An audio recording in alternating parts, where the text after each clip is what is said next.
Alaikum. Peace to you all. My name is Saba Ahmed. I'm a law student at American University.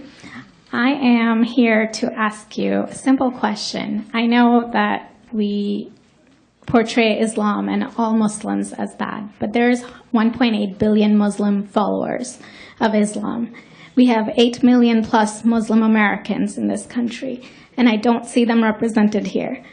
But my question is, how can we fight an ideological war with weapons? How can we ever end this war?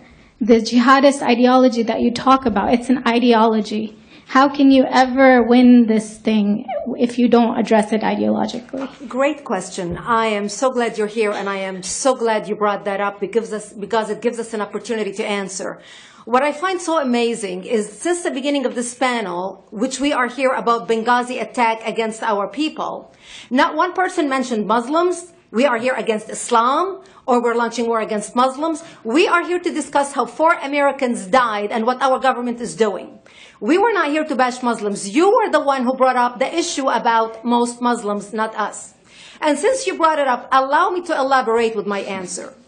There are 1.2 billion Muslims in the world today. Of course, not all of them are radicals. The majority of them are peaceful people. The radicals are estimated to be between 15 to 25%, according to all intelligence services around the world. That leaves 75% of them peaceful people.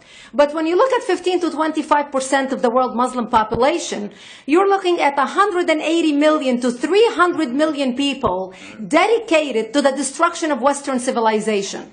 That is as big of the United States. So why should we worry about the radicals, 15 to 25%?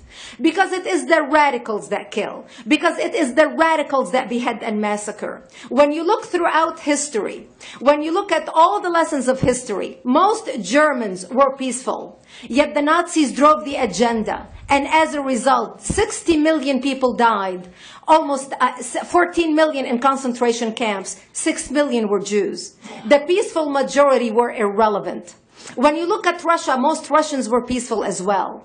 Yet the Russians were able to kill 20 million people. The peaceful majority were irrelevant.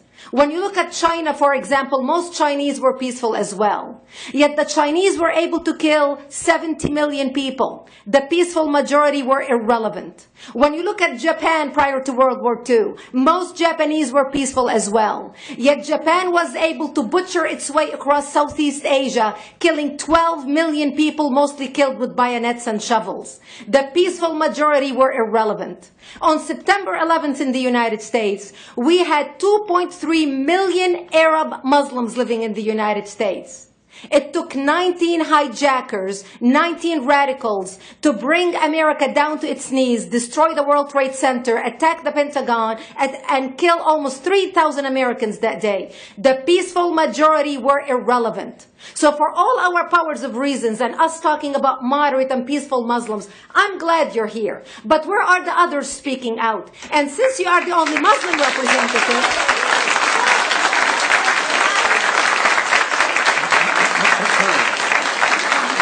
save the applause till the end.